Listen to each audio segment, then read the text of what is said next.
शांति।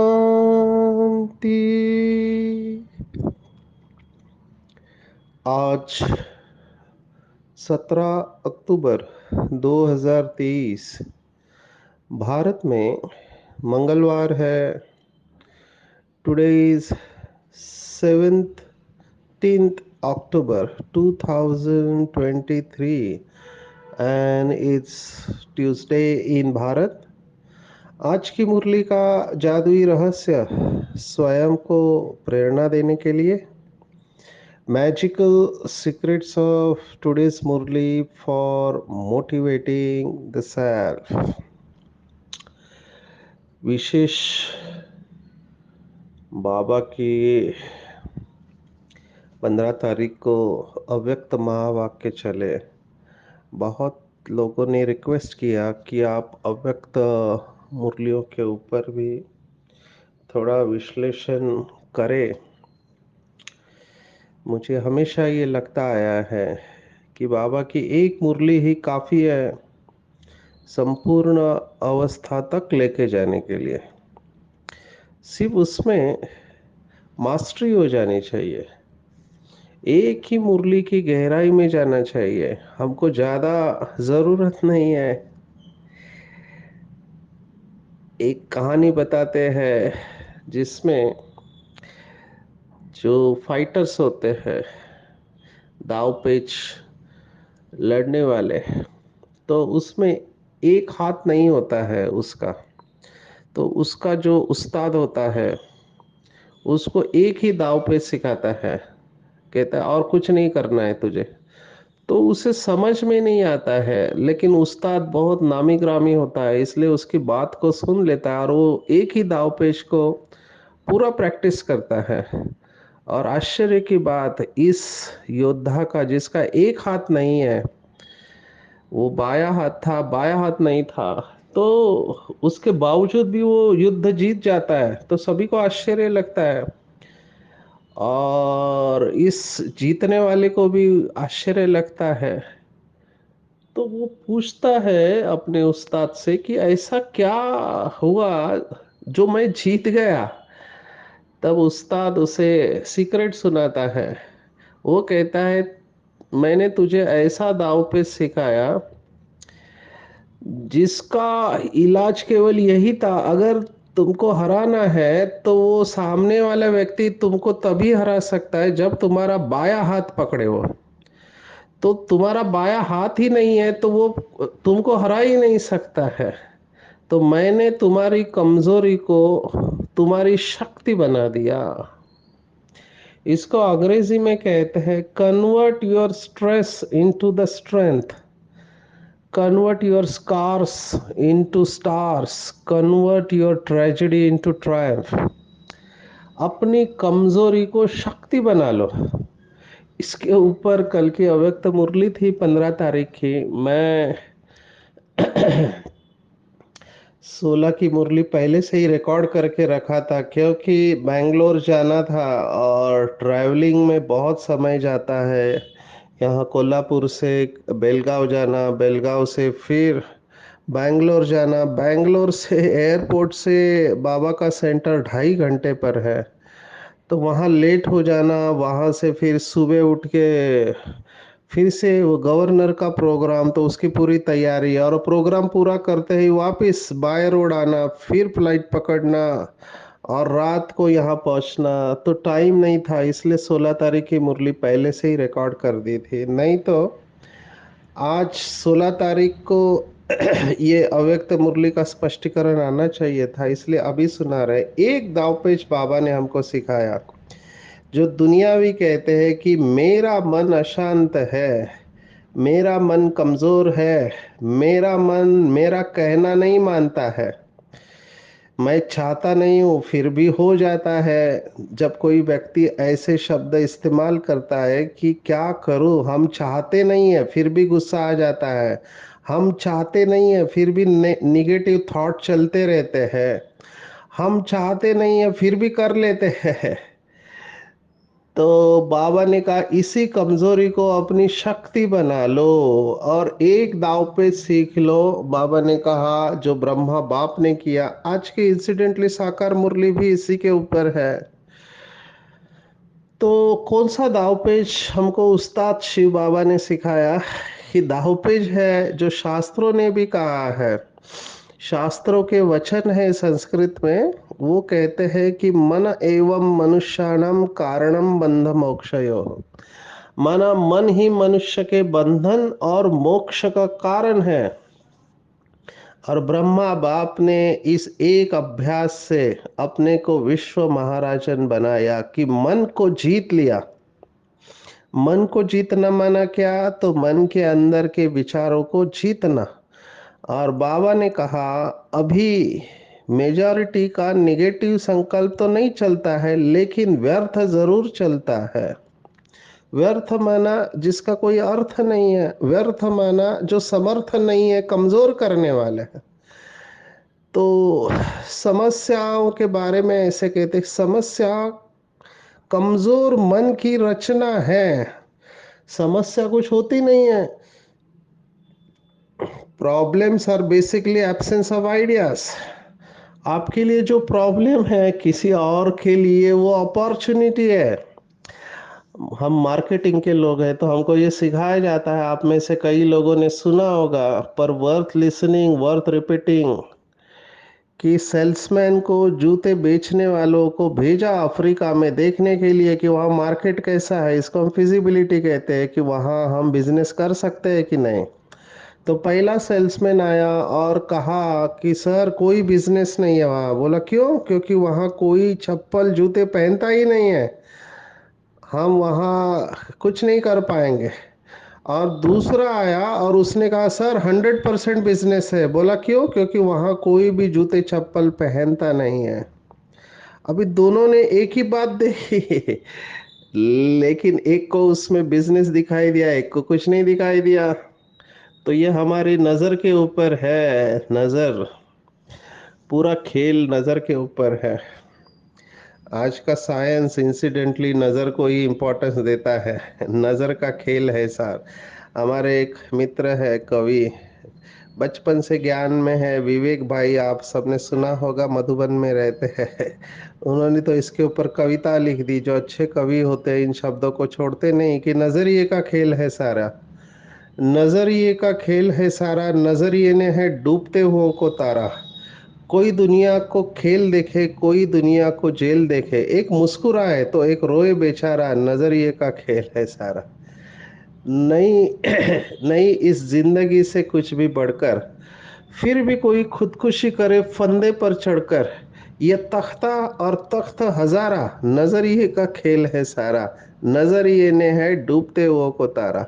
तख्ता माना जो फांसी का तख्ता होता है, और तख्त माना सिंहासन। तो किसी को फांसी का तख्ता दिखाई देता है, किसी को तख्त दिखाई देता है। नहीं, इस नजरिए से कुछ भी बढ़कर, इसलिए कमाना हो इस तो अच्छा नजरिया कमाना, फिर न जाना बलख बखारा, नजरिए का खेल है सारा, नजरिए ने है डूबते हुओं को तारा। पूरा खेल ये नजरिए का है कि आप क्या देख रहे हैं अपने जीवन में। मैंने पहले भी सुना है कई बार, वर्थ रिपीटिंग, कि जो लोग डिप्रेशन वाले होते हैं उनको कुछ भी अच्छा दिखाई नहीं देता, उनको केवल निगेटिव ही दिखाई देता है। जिसको हम कहते हैं, अगर आपने काला चश्मा पहना है तो सब काला ही दिखाई देगा, आपने लाल चश्मा पहना है तो लाल दिखाई देगा, हरा चश्मा पहना है तो हरा दिखाई देगा। आप क्या देख रहे हो अपने जीवन में, वो सबसे इम्पोर्टेंट है। या तो आप खूबियां देख रहे हैं या खामियां देख रहे हैं। हमारे जीवन की quality is directly proportional to our attitude. अंग्रेजी में कहते हैं एटीट्यूड डिटरमाइंस योर अल्टीट्यूड। माना आपका दृष्टिकोण डिसाइड करता है कि आप जीवन में कितनी ऊंचाई को जाएंगे। जितना श्रेष्ठ दृष्टिकोण उतना श्रेष्ठ जीवन। साइंस क्या कहता है? इस समय का साइंस सत्य को जानना चाहता है, और एक साइंस की शाखा है जिसको कहते हैं क्वांटम फिजिक्स। ये बहुत सुंदर विज्ञान है जो स्पिरिचुअलिटी, आध्यात्मिकता के काफी नजदीक जा रहा है। तो इन्होंने ढूंढना चालू किया कि सत्य क्या है, ये विश्व किस चीज से बना हुआ है। तो तोड़ते तोड़ते तोड़ते तोड़ते वो एटम तक पहुंच गए। जब एटम तक पहुंच गए तब उनको लगा हमने आखिर विश्व को ढूंढ लिया कि विश्व किस से बना है। लेकिन कुछ लोग इस एटम के अंदर भी घुस गए, तो उन्होंने देखा कि एटम के अंदर इलेक्ट्रॉन, प्रोटॉन, न्यूट्रॉन है, जिसको हम आध्यात्मिक वाले कहते हैं कि मन, बुद्धि, संस्कार है, उसके साथ ये मिलता जुलता है। और ये कोइंसिडेंस ही कहेंगे कि अंग्रेजी में जिसे एटम कहते हैं हम उसे आत्मा कहते हैं। एटम और आत्मा में एक शब्द का, एक अक्षर का फर्क है। तो उसमें इलेक्ट्रॉन, प्रोटॉन, न्यूट्रॉन है। यहाँ पर मन, बुद्धि, संस्कार है। इलेक्ट्रॉन घूमता रहता है न्यूक्लियस के चारों तरफ। आप गूगल में इसको देख सकते हैं। तो ऐसे ही मन भी भटकता रहता है। बुद्धि पॉजिटिव है और संस्कार न्यूट्रल है। तो उनको लगा हमने इसको ढूंढ लिया। पर इसके अंदर जाने के बाद उनको और पता चला कि इसके अंदर भी बहुत सारे कण हैं, और भी सूक्ष्म कण हैं। तो अणु के अंदर परमाणु है, उसको उन्होंने तीन कैटेगरी में डिवाइड किया। जैसे उन्होंने कहा लाइट वेट, मीडियम वेट और हेवी वेट, लेप्टॉन, मीजॉन्स, बोसॉन्स, ऐसे अलग अलग नाम दिए। जो पढ़े लिखे नहीं है उनको डरने की कोई ज़रूरत नहीं है। बेसिकली सूक्ष्म परमाणु है, हिंदी में अगर कहा जाए तो उनको लगा ये भी ढूंढ लिया। लेकिन फिर एक साइंटिस्ट आया जिसने पूरा ये विश्व हिला के रख दिया। उसका नाम है हाइसेनबर्ग। हाइसेनबर्ग थोड़ा कठिन नाम है। तो उस हाइसेनबर्ग ने कहा कि हम सत्य को नहीं जान सकते। पहला साइंटिस्ट निकला जिसने स्वीकार किया कि हमने सत्य को नहीं जान सकते। जो आध्यात्मिक वाले लोग कहते हैं, हमने पहले भी देखा ये तीन शब्द। साइंस कहता है नोन अननोन, माना कुछ बातें जिसको हम नहीं जानते, कुछ बातें जानते हैं। लेकिन साइंस का अहंकार है कि जो नहीं जानते उसको हम जान सकते हैं भविष्य में। लेकिन आध्यात्मिकतावादी कहते हैं दो नहीं, तीन बातें, नोन, अननोन एंड अननोएबल। ऐसी कई सारी बातें जिसको हम जान ही नहीं सकते हैं। तो ये साइंटिस्ट होने के बाद इस साइंटिस्ट ने केवल ये कहा नहीं, थ्योरी नहीं दिया, उसने तो इक्वेशन बना के दिया। उसको कहते हैं हाइसेनबर्ग्स इक्वेशन ऑफ अनसर्टेनिटी। माना उसने एक फॉर्मूला दिया जिसके तहत वो कहता है कि हम सत्य को जान ही नहीं सकते, क्योंकि जैसे ही आप इन परमाणुओं को जानने के लिए उनके ऊपर गैमा रेस डालते हैं तो वो परमाणु अपना रूप बदल लेता है। अब ये दिस इज वेरी इंटरेस्टिंग कि जैसे ही गैमा रेस डाले तो उसका रूप बदल जाता है। तो उसने कहा हम सत्य को नहीं जान सकते कि ये दुनिया किस चीज से बनी हुई है। पर आइंस्टाइन जो था, जिसको साइंटिस्ट ऑफ द मिलेनियम कहते हैं, जिसके वजह से हम बहुत कुछ कर पाए हैं, उसने कहा no, god doesn't play dice. भगवान जुआ नहीं खेलता है। उसने कहा there must be some hidden variable, कुछ तो ऐसी चीज है जो हम नहीं जानते हैं, हमको उसको ढूंढना चाहिए। उसका जीवन उसमें चला गया। जब तक वो शरीर छूटा उसने वो कांस्टेंट माना उस फैक्टर को ढूंढ नहीं पाया। लेकिन उसके जाने के बाद एक साइंटिस्ट ने बहुत अच्छी बात कही जिसके ऊपर मैं अभी सुना रहा हूं। उसने कहा the hidden variable is the consciousness of observing scientist. इसका मतलब कि हमारी नजर ही हिडन वेरिएबल है जो आइंस्टाइन ढूंढना चाहता था। हमारी नजर ही उस परमाणु को जन्म देती है। अभी ये बहुत सूक्ष्म बात है, ये साइंटिस्ट लेवल पे बातें चल रही है। जो विश्व के नामी ग्रामी साइंटिस्ट है वो ये बातें कर रहे हैं। आप देखो, जब साइंटिस्ट अपनी उच्चतम अवस्था में पहुंच जाता है तो उसको आध्यात्मिक बनना ही है। ये कोई इंसिडेंस नहीं है, योगा योग नहीं है कि बड़े बड़े साइंटिस्ट शास्त्रों को स्टडी करते हैं। तो पूरा खेल नजर का है कहने का मेरा भाव था। और बाबा कहता है इस नजर को ही आप समझो अच्छी तरह से, बाबा हमारी नजर को ही बदल रहा है। इसको अंग्रेजी में कहते हैं सेल्फ रियलाइजेशन। रियलाइज करना, मैं इस शब्दों को बहुत पसंद करता हूँ। रियल आइज, रियल माना सच, आइज माना आंखें। जब हमारी आंखें खुल जाती है तब हमको रियलाइज होता है। अभी कौन सी आंखें, ये आंखें तो खुली हुई है, तो ये आंखें नहीं, तीसरी आंख कहते हैं। रियलाइजेशन माना थर्ड आई ऑफ विजडम। और उसी को कहते हैं मुझे नए नजर मिल गई, नई नजर से मैंने देखा। ये कवियों ने इस बात को बहुत उठा के लिखा है। महाराष्ट्र में एक कवि होके गए, उन्होंने कहा तू भेट अशी नव्याने बाकी जुने सा है, आयुष्य तेसा है। माना जिंदगी वही है, जिंदगी में नयापन आना चाहिए। तो बाबा ने भी कहा हर वक्त नया होना चाहिए। ये योगियों की दृष्टि का कमाल है कि उनको हर वक्त नया, रिजुविनेटिंग लगता है। पर वो नज़र सबके पास होती नहीं है। और स्पिरिचुअलिटी माना नज़र को श्रेष्ठ रखना। और ये जो कहते हैं मेरा मन अशांत है, ये गलत नज़र से देख रहे हैं आप। आपको ये कहना चाहिए मेरा मन मेरे कंट्रोल में है, मैं अगर नहीं चाहूँ तो ये कुछ नहीं कर सकता, मेरी इच्छा के बगैर मेरा मन कुछ नहीं कर सकता। ये नज़र है। तो नज़र को श्रेष्ठ बनाओ। और बाबा ने कहा जिसकी नजर जितनी श्रेष्ठ है उसका जीवन श्रेष्ठ है।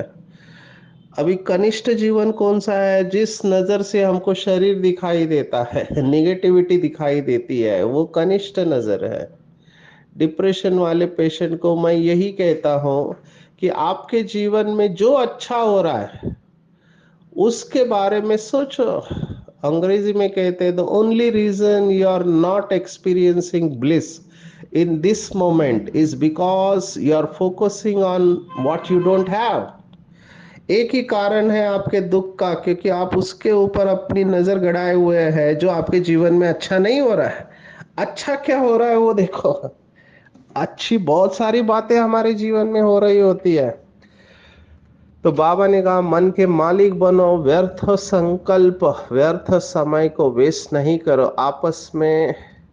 आपस में संस्कार मिलन की रास करो। ये बाबा ने कल के मुरली में कहा। इसके ऊपर और चिंतन किया जा सकता है। मैं आज के साकार मुरली के ऊपर आता हूँ। 4 शब्दों के ऊपर साकार मुरली है। रथ, रथी, सारथी और अर्थी। हुसैन का घोड़ा कहा गया है, एडम, आदम या फर्स्ट मैन। ये सब आज की मुरली है। आज की मुरली अगर देखा जाए श्रीमद् भगवत गीता के लेंस में से, चौथा अध्याय 6, 7, 8, 9 4 श्लोक, 4th chapter of Bhagavad Gita, verse number 6, 7, 8, 9। प्रकृतिम स्वामदिष्टाय संभवाम्य आत्म मायया, मैं प्रकृति को अधीन करके आता हूँ। और फिर कहते हैं कि मैं इस धरती पर अवतरित होता हूँ यदा यदा ही धर्मस्य परित्राणाय साधु नाम। और फिर 9वें श्लोक में कहता है, 9th वर्स, जन्म कर्म च में दिव्यम यो वेत्ति तत्वता त्यक्त्वा देहम पुनर्जन्म नैति मामेति सो अर्जुना।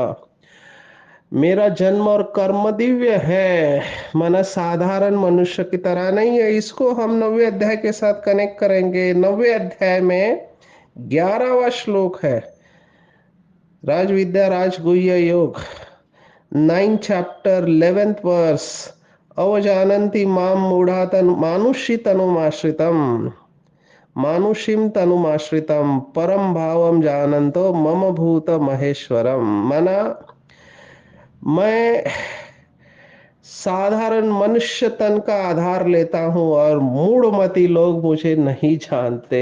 आज की पूरी मुरली इसके ऊपर है, रथ और रथी। अभी मुरली पूरा विजुअलाइजेशन है। अगर हम गहराई से जाए तो जब बाबा कहता है कि शरीर का भान भूलना क्यों कठिन हो रहा है बच्चों को, उसका सॉल्यूशन क्या है? क्योंकि विकारों की जड़ ये 2 ही शब्द है, देहभान और देह अभिमान। तो देहबान भूलने के लिए क्या करना चाहिए? तो बाबा ने अभ्यास दिया है। कौन सा अभ्यास दिया है? तो बाबा ने कहा कि जैसे मैं शिव बाबा ब्रह्मा के रथ पर आता हूं और चले जाता हूं, तो विजुअलाइज करेंगे कि शिव बाबा परम धाम से बिंदु रूप में आया, ब्रह्मा के तन में प्रवेश किया, मुरली सुनाई, बच्चों को दृष्टि दिया और वापिस परम धाम में चला गया। फिर शिव बाबा परम धाम से आया, बादलों को क्रॉस करते हुए ब्रह्मा के तन में प्रवेश किया, मुरली सुनाई और दृष्टि दी बच्चों को, फिर वापिस चला गया। अभी नेक्स्ट स्टेज में हमको क्या करना है कि परम धाम में शिव बाबा के साथ खुद को देखना है। शिव बाबा भी है, मैं भी, हम दोनों परम धाम से उतरे, सूक्ष्म वतन को क्रॉस करते हुए, बादलों को क्रॉस करते हुए शिव बाबा ने ब्रह्मा के तन में प्रवेश किया, मैंने इस साकार मेरे शरीर में प्रवेश किया। बाबा मुरली चला रहे हैं और बाबा दृष्टि दे रहे हैं, मैंने इस शरीर के द्वारा बाबा से दृष्टि लिया, बाबा से शक्ति लेके बाबा वापिस जा रहे हैं, मैं भी बाबा के साथ वापिस परम धाम में जा रही हूँ। अभी जितना जितना ये अभ्यास करेंगे, उतना उतना देह का भान भूलता जाएगा। धीरे धीरे ये अनुभव होगा कि मेरा देह का भान भूलते जा रहा है, भूलते जा रहा है। आज मुझे किसी ने कहा, नाश्ता कर रहे थे सुबह, तो पूछा कि आपने नाश्ता किया क्या? मैंने कहा शरीर को खिलाया, क्योंकि रोज नाश्ता करते समय ये कॉन्शियसनेस, ये चेतना में रखता हूँ कि मैं नहीं खा रहा हूँ, मैं शरीर के अंदर अग्नि में ईंधन डाल रहा हूँ। पेट के अंदर अग्नि है, ऐसे भगवत गीता कहती है, जाठरा अग्नि कहते हैं उसको, फायर। तो उस फायर के अंदर जैसे आग में लकड़ी डालते हैं तो आग और भड़क उठती है, तो ऐसे ही हमारे पेट के अंदर आग है, उस आग के अंदर मैं पूरा नाश्ता डाल रहा हूँ, तो उससे जो ऊर्जा बनेगी उससे शरीर चलेगा। तो जैसे आप नाश्ता कर रहे हैं, भोजन कर रहे हैं, आप पेट के अंदर डालते जा रहे हैं, तो इससे दो बातें होती है। एक, आपकी आसक्ति चली जाती है और आपका पेट आपको सिग्नल देता है कि बस हो गया, अभी यह अग्नि आपके लिए काफी है ताकि आपका दिन भर एनर्जी बनी रहे।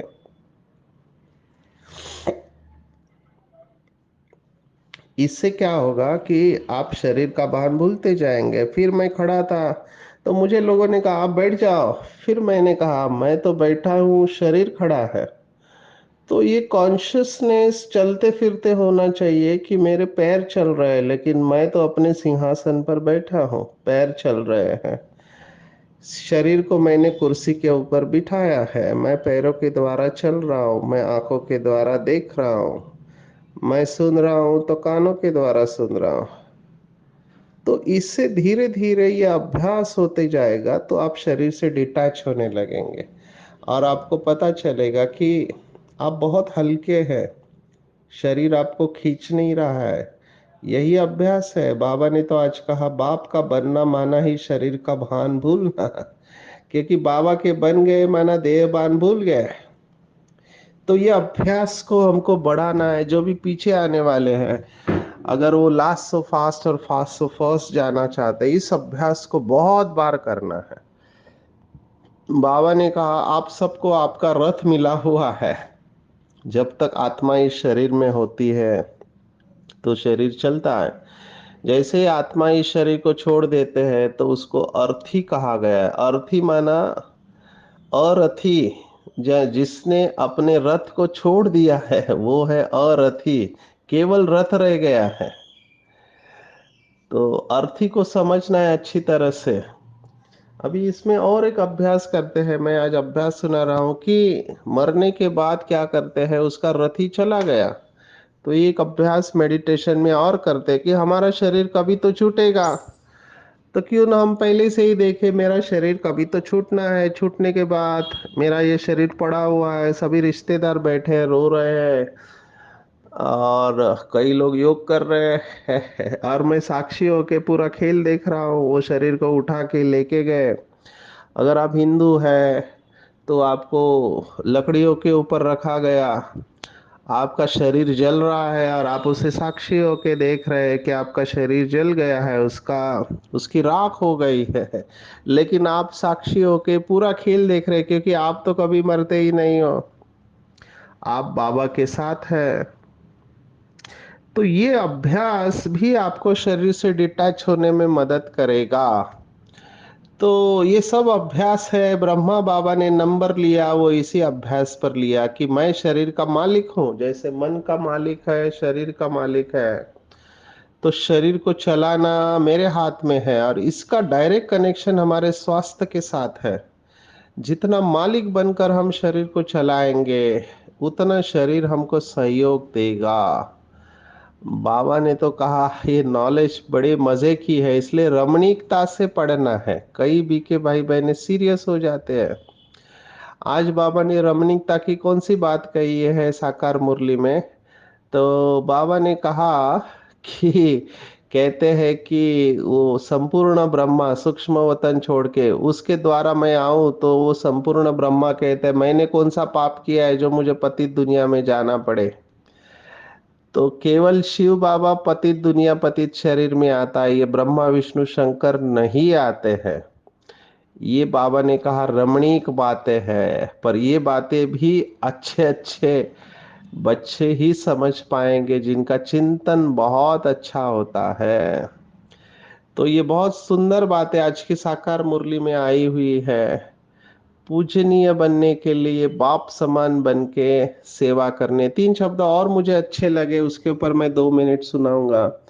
कि देखो, दूध से दही बनता है, दही से मक्खन बनता है और मक्खन से घी बनता है। सभी एक ही कलर के हैं, सफेद कलर के हैं, लेकिन सभी का अगर आप लाइफ देखो तो अलग अलग है। दूध जल्दी खराब हो जाता है, उसके बाद दही है थोड़ा ज्यादा समय रहता है लेकिन खट्टा हो जाएगा, मक्खन और ज्यादा, और घी सबसे ज्यादा।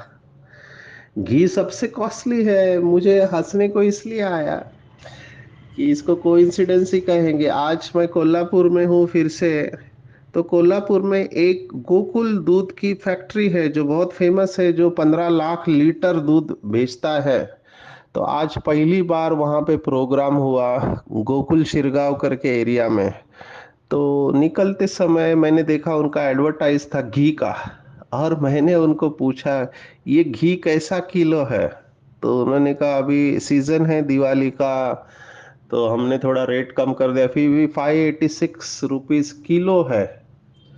और फिर मैं ये मुरली पढ़ रहा था, बाबा ने लास्ट स्टेटमेंट में यही कहा अभी तो घी देखो कितना महंगा हो गया है। तो मुझे बहुत हंसने को आया कि कैसे हमारी बुद्धि कनेक्ट करती है बाबा के बुद्धि, बाबा के पॉइंट के साथ। कहने का शॉर्ट में यही कहूंगा कि you must enjoy every moment of बीके लाइफ।